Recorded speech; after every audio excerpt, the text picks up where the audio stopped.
Everyone, আসসালামু আলাইকুম। আজকে আমি আপনাদের সঙ্গে শেয়ার করব চটপটি রেসিপি। খুবই অল্প সময়ে ঘরে থাকা উপকরণ দিয়ে কীভাবে চটপটি বানানো যায় ঘরেই, সেটা আমি আপনাদের সঙ্গে আজকে শেয়ার করব। আশা করি পুরো ভিডিও জুড়ে সঙ্গে থাকবেন। চটপটি বানানোর জন্য আমি এখানে নিয়েছি ডাউল আর নিয়েছি 4টা আলু। আমি ডাউল সারা রাত ভিজে রেখেছিলাম, সকালে উঠে এটা সিদ্ধ করেছি। আমি প্রেসার কুকারে সিদ্ধ করে নিয়েছি, হাই হিটে 2টা শিশি তুলে নামিয়ে নিয়েছি।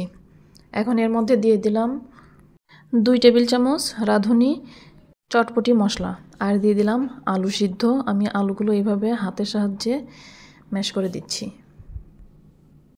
এখন এর মধ্যে 1 কাপ গরম পানি দিয়ে এটা ভালো করে রান্না করে নেব। 5 থেকে 6 মিনিট মিডিয়াম আঁচে রান্না করব। এখন আমি তেঁতুলের টক তৈরি করার জন্য এখানে তেঁতুল ভিজিয়ে রেখেছিলাম আধা ঘন্টার মতো। তেঁতুলের বিচিগুলো বের করে ফেলে দিয়েছি।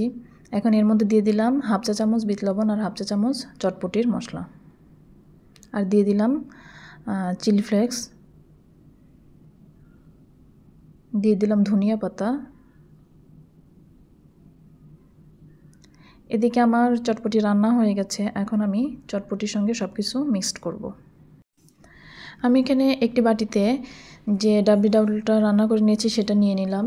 তার মধ্যে দিয়ে দিলাম শসা কুচি, কাঁচামরিচ কুচি, ধনিয়া পাতা কুচি আর একটু ডিম গ্রেট করে দিলাম।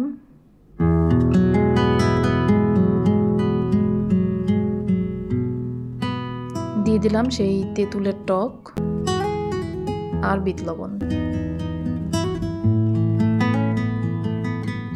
এখন দিয়ে দিলাম ফুচকাটা ভেঙে দিলাম।